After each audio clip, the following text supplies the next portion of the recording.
Sai Satcharitra, Chapter 7. Wonderful Incarnation, Behavior of Sai Baba, His Yoga Practices, His All-Pervasiveness, Leper Devotee Service, Master Kaparday's Plague Case, Going to Pandharpur. Let us now talk about the wonderful incarnation of Sai Baba. Sai Baba knew all the yogic practices. He was well versed in all the 6 processes, including dhauti, that is stomach cleaning by a moistened piece of linen, 3 inches in breadth and 22.5 inches in length, khanda yoga, that is separating his limbs and joining them again, and samadhi. If you think that he was a Hindu, he looked like a Yavan.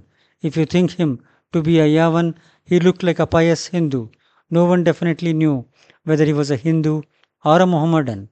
He celebrated the Hindu festivals of Ram Navami with all due formalities, and at the same time permitted the sandal procession of the Mohammedans. He encouraged wrestling bouts in this festival and gave good prizes to winners. When the Gokulashtami came, he got the Gopal Kala ceremony duly performed, and on Eid festivals he allowed Mohammedans to say their prayers in his masjid.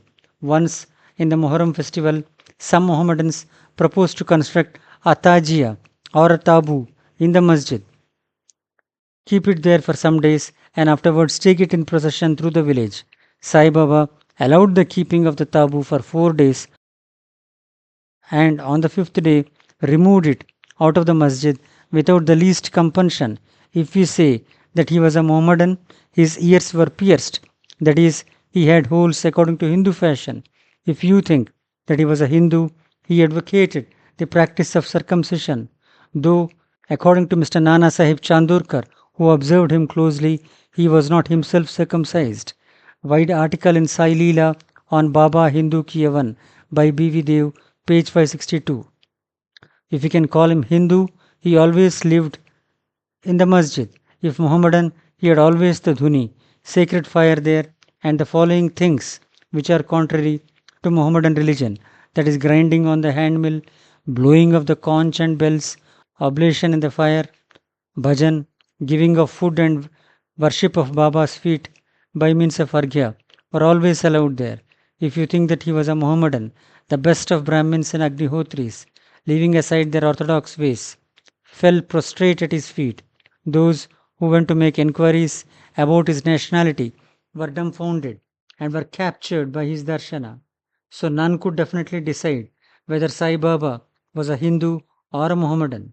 This is no wonder, for he who completely surrenders himself to the Lord by getting rid of his egoism and body consciousness thus becomes one with him and has nothing to do with any questions of caste or nationality.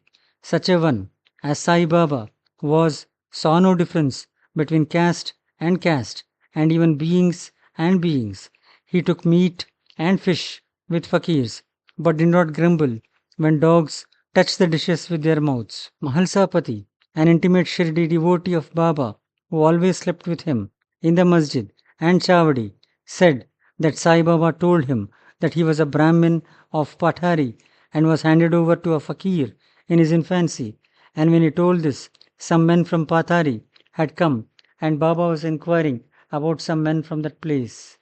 Mrs. Kashibai Kanitkar, the famous learned woman of Pune, says in experience number 8, published on page 79, Sai Leela, on hearing of Baba's miracles, we were discussing, according to the Theosophic convention and fashion, whether Sai Baba belonged to the black or white lodge.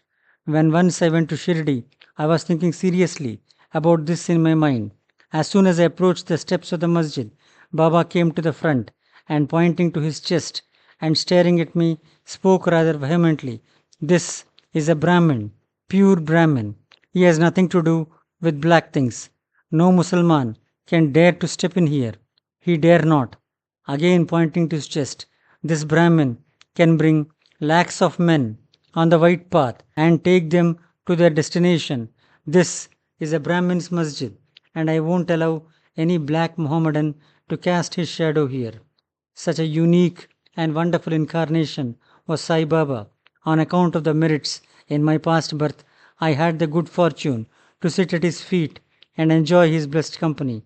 The joy and the delight I derived therefrom was incomparable. In fact, Sai Baba was pure Anand and consciousness. I cannot sufficiently describe him, his greatness and uniqueness. He who took delight at his feet was established in his own self. Many sannyasis, sadhakas, and all sorts of men aspiring for salvation came to Sai Baba. He always walked, talked, and laughed with them, and always uttered with his tongue, Allah Malik. He never liked discussions or arguments. He was always calm and controlled, though irritable at times. Always preached full Vedanta, and nobody knew till the last who was Baba. Princes and poor people were treated alike by him. He knew the innermost secrets of all, and when he gave expression to them, all were surprised. He was the repository of all knowledge. Still, he feigned ignorance. He also disliked honor. Such were the characteristics of Sai Baba. Though he had a human body, his deeds testified to his godhood. All people considered him as the Lord and God in Shirdi. Behavior of Sai Baba. Fool that I am, I cannot describe Baba's miracles. He got almost all the temples of Shirdi repaired. Through Tatya Patil, the temples of Shani, Ganapati, Shankar Parvati, village deity, and Maruti were put in order. His charity was also remarkable. The money he used to collect as dakshina was freely distributed, rupees 20 to some, 15 or 50 to others every day. The recipients thought that this was pure charity money, and Baba wished it should be usefully employed. People were immensely benefited by having a darshan of Baba. Some became hale and hearty. Wicked people were turned into good ones. Kushta, that is leprosy, was cured in some cases. Many got their desires fulfilled without any drops or medicine being put in the eyes. Some blind men got back their sight, and some lame ones got back their legs. Nobody could see the end of his extraordinary greatness.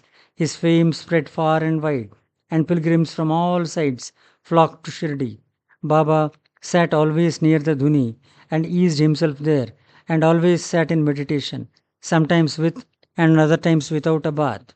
He used to tie a white turban on his head and wear a clean dhotar round his waist and a shirt on his body. This was his dress in the beginning. He started practicing medicine in the village, examined patients, and gave medicines. He was always successful, and he became famous as a Hakim. A curious case may be narrated here. One devotee got his eyeballs quite red and swollen. No doctor was available in Shirdi. The other devotees took him to Baba. Other doctors would use ointments, anjans, cow's milk, and camphorated drugs, etc. In such cases, Baba's remedy was quite unique. He pounded some biba, that is some carpus anacardium, that is marking nuts, and made two balls of them, thrust them one in each eye of the patient, and wrapped a cloth bandage round them. Next day, the bandage was removed, and water was poured over them in a stream. The inflammation subsided, and the pupils became white and clear. Though the eyes are very delicate, the biba caused no smarting, but removed the disease of the eyes. Many such cases were cured, and this is only an instance in point.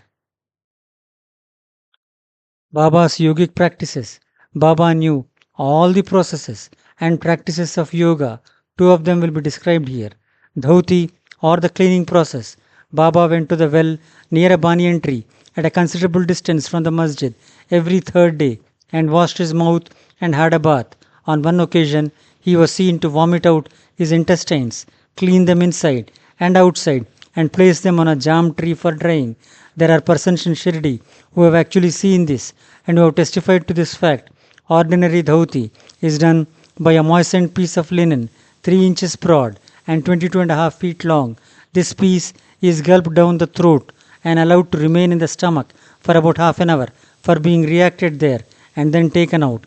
But Baba's dhauti was quite unique and extraordinary. Second, Khanda Yoga. In this practice, Baba extracted his various limbs from his body and left them separately at different places in the masjid. Once, a gentleman went to the masjid and saw the limbs of Baba lying separately at separate places. He was much terrified, and he first thought of running to the village officers and informing them of Baba being hacked to pieces and murdered. He thought that he would be held responsible as he was the first informant and he knew something of the affair. So he kept silent. But next day, when he went to the masjid, he was very much surprised to see Baba hale and hearty and sound as before. He thought that what he had seen the previous day was only a dream. Baba practiced yoga since his infancy, and nobody knew or guessed the proficiency he attained. He charged no fees for his cures, became renowned and famous by virtue of his merits, gave health to many a poor and suffering person. This famous doctor of doctors cared not for his own interests, but always worked for the good and welfare of others, himself suffering unbearable and terrible pain many a time in the process. One such instance I give below, which will show the all pervasive and the most merciful character of Sai Baba. Baba's all pervasiveness and mercy. In the year 1910 AD, Baba was sitting near the Dhuni on Diwali holiday and warming himself. He was pushing firewood into the Dhuni, which was brightly burning. A little later, instead of pushing logs of woods, Baba pushed his arm into the Dhuni. The arm was scorched and burnt immediately. This was noticed by the servant Madhava and also by Madhavrao Deshpande, that is Shama. They at once ran to Baba, and Madhavrao clasped Baba by his waist from behind and dragged him forcibly backwards and asked, Deva, for what have you done this? Then Baba came to his senses and replied, the wife of a blacksmith at some distant place was working the bellows of a furnace. Her husband called her. Forgetting that her child was on her waist, she ran hastily, and the child slipped into the furnace. I immediately thrust my hand into the furnace and saved the child. I do not mind my arm being burnt, but I am glad that the life of the child is saved. Leper devotee service. On hearing the news of Baba's hand being burnt from Shama, Mr. Nana Sahib Chandorkar, accompanied by the famous doctor Parmanand of Bombay, with his medical outfit consisting of ointments, lint, and bandage, rushed to Shirdi and requested Baba to allow Dr. Parmanand to examine the arm and dress the wound caused by the burn. This was rejected and refused by Baba. Ever since the burn, the arm was dressed by the leper devotee Bhagoji Shinde. His treatment consisted in massaging the burnt part with ghee and then placing a leaf over it and bandaging it tightly with pattis or bandages. Mr. Nana Sahib Chandorkar solicited Baba many a time to unfasten the pattis and get the wound examined and dressed and treated by Dr. Parmanand with the objective that it may be speedily healed.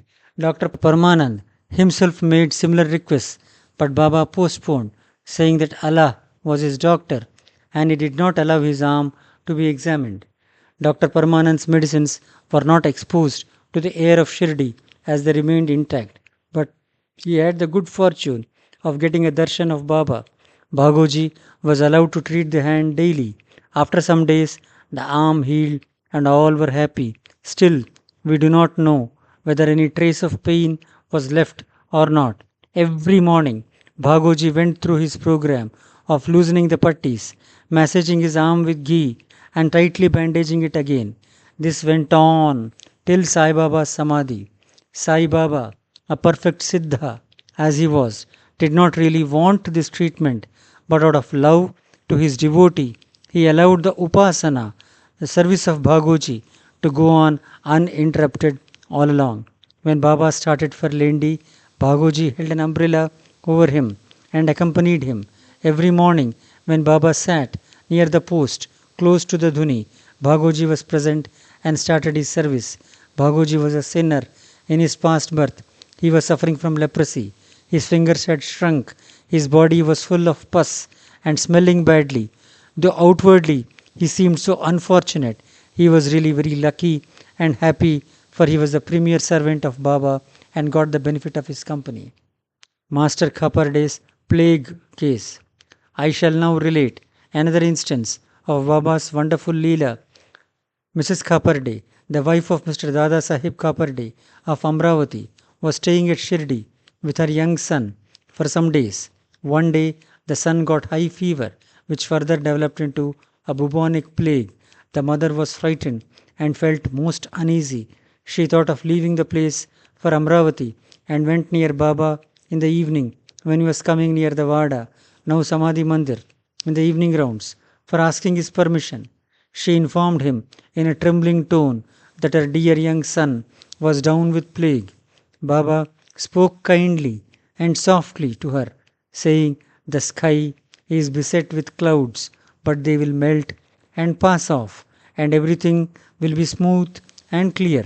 So saying, he lifted up his kafni up to the waist and showed to all present four fully developed bubus as big as eggs and said, "See how I have to suffer for my devotees. Their difficulties are mine." Seeing this unique and extraordinary deed, the people were convinced as to how the saints suffer pain for their devotees. The mind of the saints is softer than wax. It is soft in and out as butter. They love their devotees without any idea of gain and regard them as their true relatives. Going to Pandharpur and staying there. I shall now close this chapter after relating a story illustrating how Sai Baba loved his devotees and anticipated their wishes and movements. Mr. Nana Sahib Chandorkar was a great devotee of Baba, was Mamlatdar at Nandurbar in Khandesh. He got an order of transfer to Pandharpur. His devotion to Sai Baba bore fruit as he got an order to go and stay at Pandharpur, which is regarded as the Bhu Vaikunta, the heaven on earth. Nana Sahib had to take immediate charge, so he left immediately for the place without even writing or informing anybody at Shirdi. He wanted to give a surprise visit to Shirdi, his Pandharpur, see and salute his Vitoba, that is Baba, and then proceed. Nobody dreamt of Nana Sahib's departure for Shirdi, but Sai Baba knew all about this, as his eyes were everywhere. As soon as Nana Sahib approached Neemgaon, a few miles from Shirdi, there was a stir in the masjid at Shirdi.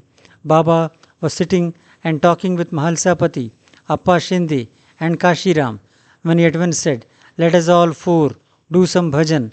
The doors of Pandari are open. Let us merrily sing." Then they began to sing in chorus, the burden of the song being, "I have to go to Pandharpur and I have to stay on there, for it is the house of my Lord." Baba sang and the devotees followed him. In a short time, Nana Sahib came there with his family, prostrated before Baba and requested him to accompany them to Pandharpur and stay with them there. This solicitation was not necessary, as the devotees told Nana Sahib that Baba was already in the mood of going to Pandharpur and staying there. Hearing this, Nana Sahib was moved and fell at Baba's feet. Then getting Baba's permission, the Udi and blessings, Nana Sahib left for Pandharpur. There is no end to Baba's stories, but let me now make a halt here, reserving for the next chapter other topics such as importance of human life, Baba's living on alms, Baijabai service and other stories. Bow to Sri Sai. Peace be to all. Sarve Jana Sukhino Bhavantu. End of chapter 7. For our readers, no matter where you are, we have made it easy to listen to and learn the 53 chapters of Sai Satcharitra in a simple and understanding manner through the Sanatana Nidhi application. Download the Sanatana Nidhi app and learn about the life of Sai Baba. Additionally, participate in our special quiz program and stand a chance to be winners. After each chapter, take part in the quiz to test your knowledge and win prizes. Join this spiritual journey with your family. Download the Sanatana Nidhi app now, available on Google Play Store and Apple App Store. For more details, visit our website.